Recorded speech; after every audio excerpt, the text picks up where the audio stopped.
स्वागत है एक बार फिर से आप सभी अभ्यर्थियों का संभवी आईएएस एकेडमी में।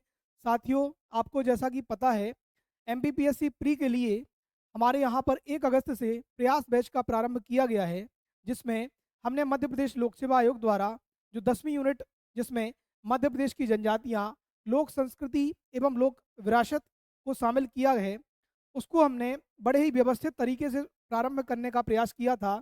जिसमें हमने जनजातियों के सामान्य परिचय, जनजातियों के भौगोलिक विस्तार, मध्य प्रदेश की प्रमुख जनजातियाँ जिनमें भील जनजाति, गौड़ जनजाति, बैगा जनजाति, कोल जनजाति, भारिया जनजाति को भारिया जनजाति तक हमने कर लिया था।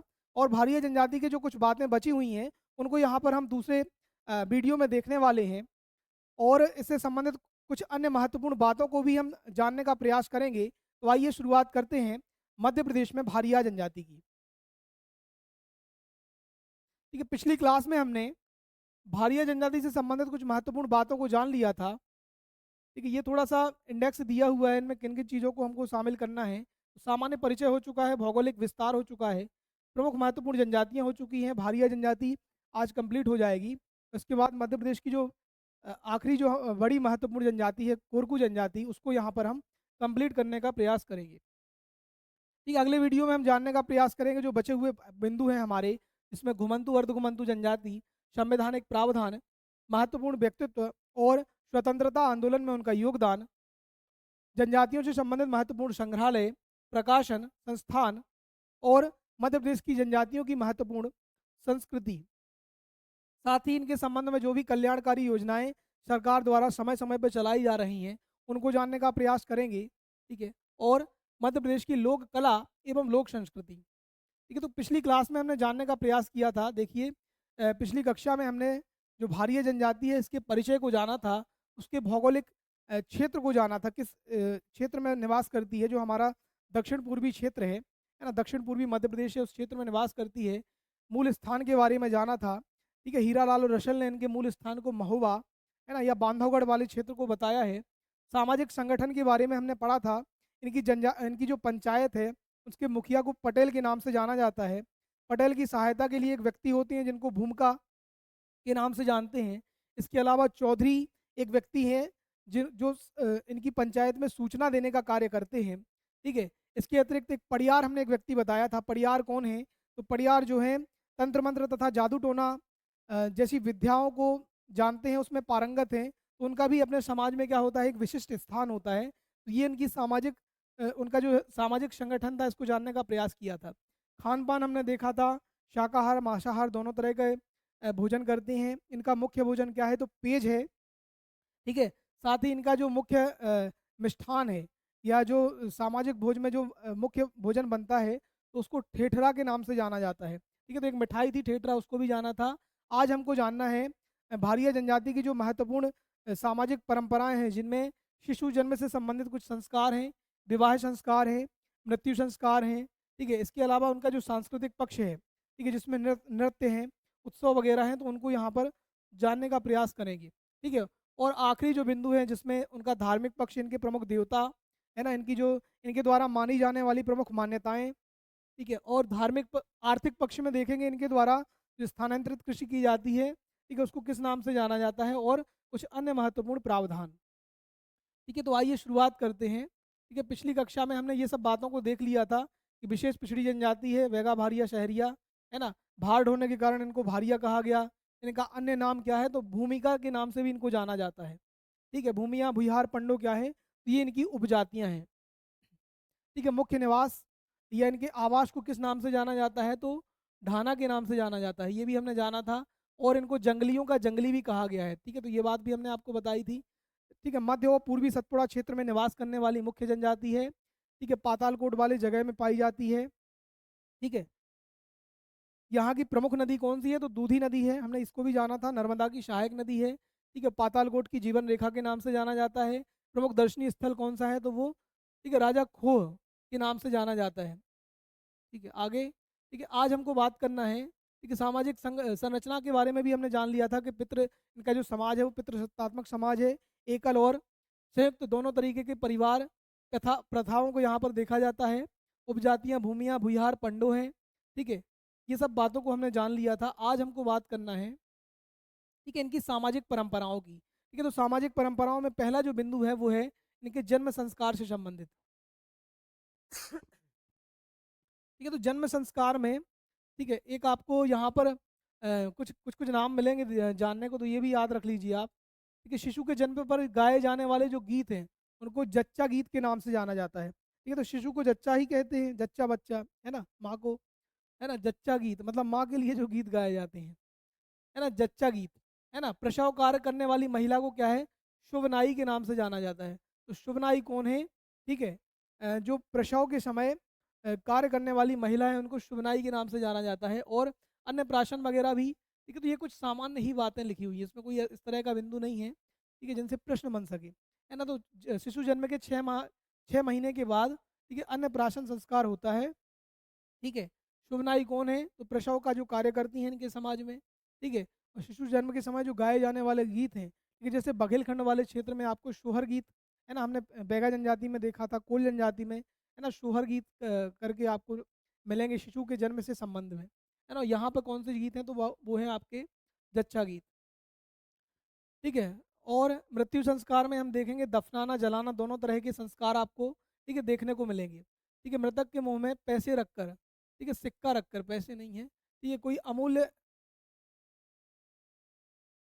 ठीक है, सिक्का, ठीक है, कुछ भी कोई मूल्यवान चीज रखकर उसको क्या है अंतिम विदा देने का क्या है इनके यहाँ पर, ठीक है, परंपरा है। ठीक है, समरा प्रथा हमने जैसे पढ़ा था, जो बैगा जनजाति थी उसमें समरा प्रथा के बारे में जाना था। ठीक है, तो उसी तरह की कुछ प्रथा है यहाँ पर। ठीक है, इनमें जो ज़्यादा महत्वपूर्ण है वो ये है, ठीक है, कांटा लगना प्रथा, ये याद रखिए आप। ठीक है, कांटा लगना प्रथा क्या है, तो जो मृत्यु होने के बाद किसी व्यक्ति के जब वो मिट्टी जाती है, अर्थी ले जाई जाती है, तो उस समय क्या है रास्ते में कुछ कांटे डालने की इनके यहाँ पर, ठीक है, परंपरा है। तो पैरों में क्या है कांटे डालने की परंपरा है। तो ये पूछा जा सकता है आपको कि कांटा लगना प्रथा का संबंध मध्य प्रदेश की किस जनजाति से है, तो वो है हमारी भारिया जनजाति। वह किस संस्कार से संबंध रखती है, तो वो रखती है मृत्यु संस्कार से। ठीक है, अनगढ़ चबूतरा ये भी याद रखिए आप। ठीक है, मृतक की स्मृति में बनाए जाने वाले चबूतरे को, ठीक है, किस नाम से जाना जाता है, तो अनगढ़ चबूतरा। ठीक है, मरने के बाद जहाँ कोई गांव का इनका जो सम्मानित व्यक्ति जहाँ उसका जो है अंतिम संस्कार किया जाता है वहाँ पर एक चबूतरा बनाया जाता है, और उसको किस नाम से जाना जाता है, तो अनगढ़ चबूतरे के नाम से जाना जाता है। ठीक है, अब बात करते हैं इनके विवाह संस्कार की। ठीक है, तो विवाह संस्कार जो है सगोत्र विवाह वर्जित है, तो ये तो अभी तक जितनी भी जनजातियां हैं सभी में, ठीक है, सगोत्र जो विवाह है उनको, ठीक है, वर्जित किया जाता है। ठीक है, प्रमुख विवाहों की बात करें तो यहाँ आपको देखने को मिलेगा लमशेना विवाह। ठीक है, तो लमशेना विवाह हमने गौड़ जनजाति में भी पढ़ा था। लमशेना विवाह में क्या होता है, ठीक है, तो ये क्या है शिवा विवाह है ना, जिसमें जो वर है ना, दामाद है, वो अपने ससुराल में जाकर कुछ समय तक सेवाएं देता है ना। और ऐसे विवाह को किस नाम से जाना जाता है, तो सेवा विवाह या लमशेना विवाह के नाम से जाना जाता है। ठीक है, राजी बाजी विवाह क्या है, तो राजी बाजी विवाह में जो वर और वधू है, ठीक है, लड़के और लड़की की सहमति से जो विवाह कर दिया जाता है ना, तो ऐसे विवाह को कहा जाता है राजी बाजी विवाह। ठीक है, जैसे आपने भील जनजाति में भगोरिया में देखा था, है ना, कि लड़का लड़की आपस में अपनी पसंद से शादी कर ले रहे थे। ठीक है, तो उसी तरह का विवाह है। मगनी विवाह क्या है, ठीक है, तो मगनी विवाह में जो घर वाले हैं, घर वालों की सहमति से, है ना, शादी की जाती है। तो मगनी विवाह में क्या होता है, जो वर है उसके माता पिता लड़की वाले के यहाँ जाकर संबंध को तय करते हैं। ऐसे विवाह को कहा जाता है मगनी विवाह। ठीक है, अपहरण विवाह, ठीक है, तो इसमें बिना सहमति के विवाह हो जाएगा, है ना, इसको कहा जाएगा अपहरण विवाह। ठीक है, विधवा विवाह, ठीक है, तो विधवा स्त्री का किसी अविवाहित या विवाहित पुरुष के साथ जब विवाह कर दिया जाता है, तो उस तरह की विवाह आपको यहाँ पर, ठीक है, देखने को मिलेगी। ठीक है, कुछ प्रथाएं हैं जैसे वाता छुड़ाना। ठीक है, तो इसका संबंध भी क्या है, ठीक है, विवाह संस्कार से है। बारात निकलते समय महिलाओं द्वारा किया जाने वाला कोई क्या है रस्म है ये, है ना। तो वार्ता छुड़ाना या वाता छुड़ाना या कहीं कहीं वार्ता छुड़ाना भी लिखा हुआ है। तो वाता छुड़ाना का संबंध कैसे है, विवाह संस्कार से है और भारिया जनजाति में होता है। ठीक है, तो राजी बाजी याद रख लीजिए आप। ठीक है, लमशेना याद रख लीजिए, मगनी याद रख लीजिए। तो अभी तक जो हम पढ़ते आए हैं उसी तरह के विवाह हैं, बस थोड़ा सा, ठीक है, कहीं कहीं नाम आपको थोड़ा सा अलग देखने को मिल जाएंगे। ठीक है, चलिए, ठीक है, आगे बढ़ते हैं। ठीक है, अगला है इनका सांस्कृतिक जो परंपराएं हैं, सांस्कृतिक पक्ष है। तो भारिया जनजाति के जो प्रमुख डांस आपको देखने को मिलेगा वो है भड़म। ठीक है, भड़म क्या है? तो भारिया जनजाति का प्रमुख नृत्य है। ठीक है, एमपीपीएससी मेंस में भी ये शायद 2023 में पूछा गया था, है ना? तो भड़म क्या है, किस जनजाति का प्रमुख नृत्य है? ठीक है, 2 नंबर में लिखने को आया था, 3 नंबर में, उस टाइम 3 नंबर का चलता था। ठीक है, तो जो भड़म है वह भारिया, भड़म और सैतम, ठीक है, दो याद रखिए आप, है ना? भड़म और सैतम किस जनजाति के प्रमुख नृत्य हैं? तो ये हमारी भारिया जनजाति के प्रमुख नृत्य हैं। इसके अलावा कर्मा, ठीक है, तो कर्मा आपको गौड़ में भी मिल जाएगा, बैगा में भी मिल जाएगा। ठीक है, और इस क्षेत्र में रहने वाली जितनी भी जनजातियां हैं, जैसे भारिया है तो यहाँ भी, ठीक है, देखने को मिल जाएगा। सैला भी आपको मिल जाएगा, अहीर डांस, मिदुआ। ठीक है, तो इनमें प्रमुख जो हैं, ठीक है, जो ज़्यादा महत्वपूर्ण वाले हैं वो हैं आपके भड़म, ठीक है, और सैतम। ठीक है, दो जरूर याद रख लीजिए आप, है ना? इसके अलावा कर्मा है, सैला है, अहिराई है, और मिदुआ जो नृत्य हैं, ठीक है, उस तरह के नृत्यों को क्या है, हमारी भारिया जनजाति में, ठीक है, प्रचलित हैं। ठीक है, चलिए आगे बढ़ते हैं।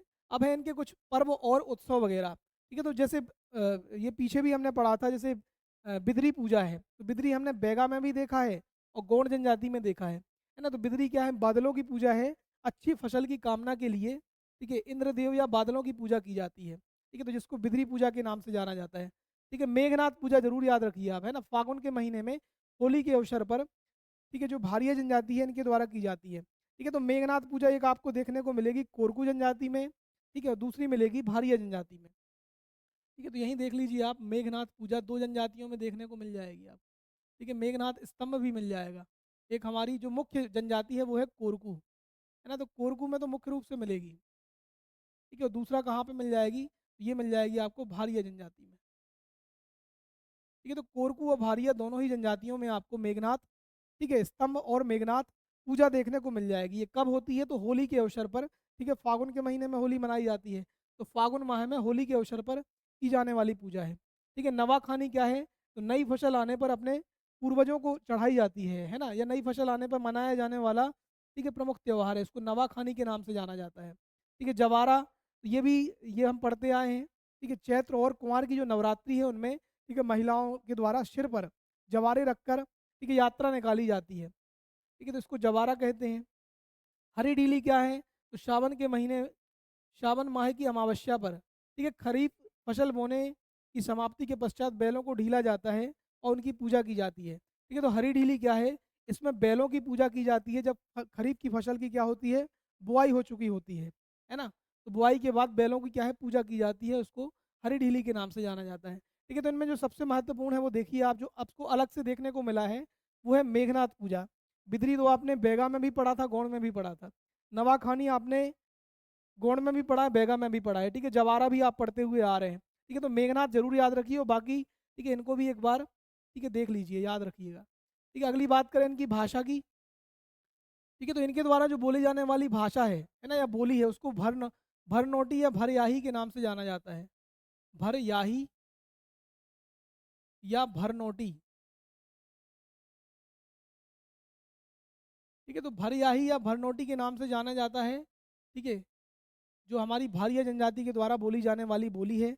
इसके अलावा, ठीक है, ये जिस क्षेत्र में रहते हैं तो यहाँ पर गौड़ी, है ना, और, ठीक है, बैगानी भाषा भी आपको देखने को मिल जाएगी। जो बैगा द्वारा बोली जा रही है वो तो मिल ही जाएगी, है ना? ठीक है, तो मुख्य जो अगर बोली की बात करें जो परीक्षा में पूछी जा सकती है, तो भरयाही या भरनोटी है। यह मध्य प्रदेश की किस जनजाति के द्वारा बोली जाने वाली बोली है? तो यह भारिया जनजाति के द्वारा, ठीक है, बोली जाने वाली बोली है। ठीक है, इसके अतिरिक्त, ठीक है, गौड़ी लिखा हुआ है ये, है ना? ठीक है, क्या लिखा है? गौड़ी। ठीक है, कोरकू वाली भाषा भी ये क्या है, बोलते हैं। ठीक है, बात करें इनके धार्मिक जीवन की।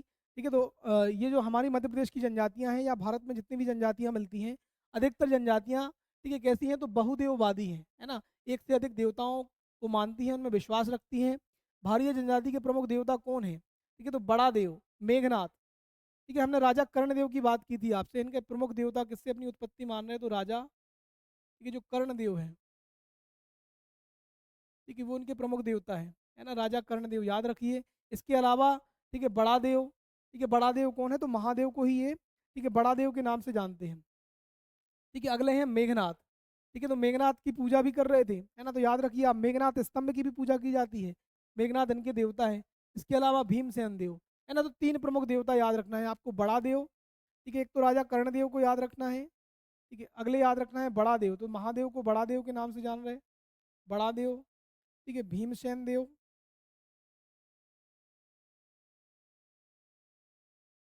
ठीक है, बड़ा देव, भीमसेन देव। ठीक है, और हैं, ठीक है, जो मुख्य देवता है वो है मेघनाथ। ठीक है, तो मेघनाथ को भी याद रख लीजिए आप।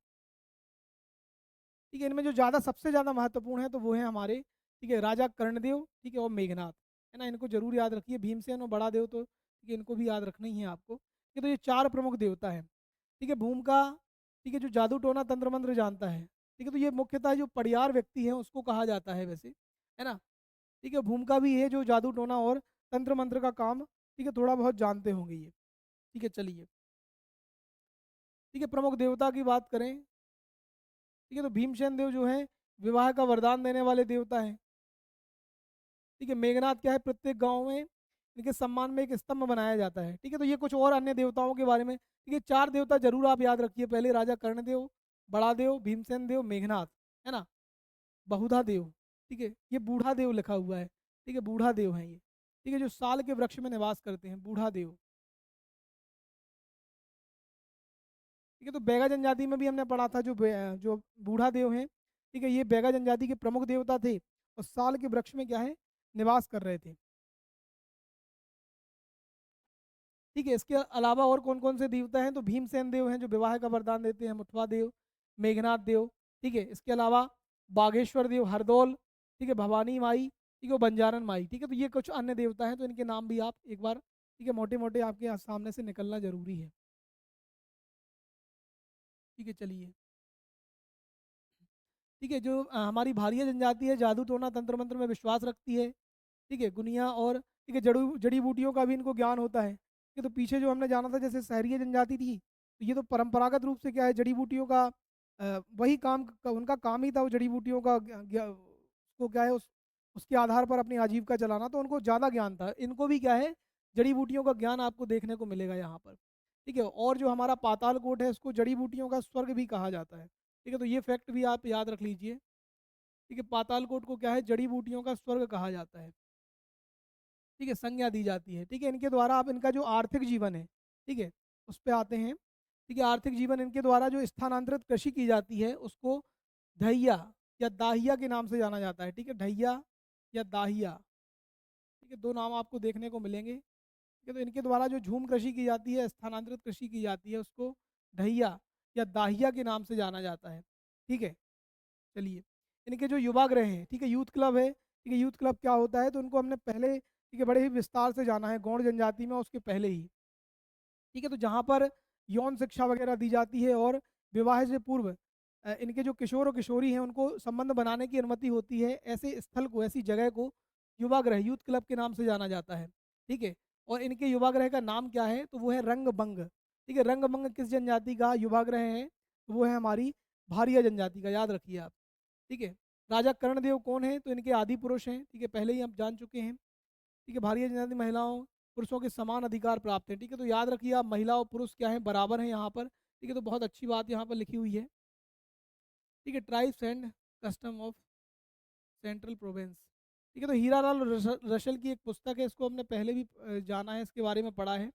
ठीक है, जिसमें बताया गया है कि जो भारिया है इन्हीं को क्या है, भूमिया के नाम से भी जाना जाता है। ठीक है, तो ये क्या थे, हमारे जो भारिया जनजाति है उनसे संबंधित महत्वपूर्ण बातें थी जो यहाँ पर कंप्लीट होती हैं। ठीक है, कुछ फैक्ट और हैं, जैसे देवहारी घास। ठीक है, इनके द्वारा एक घास से झाड़ू बनाई जाती है जिसको कहा जाता है, ठीक है, याद रखिए आप, देवहारी घास।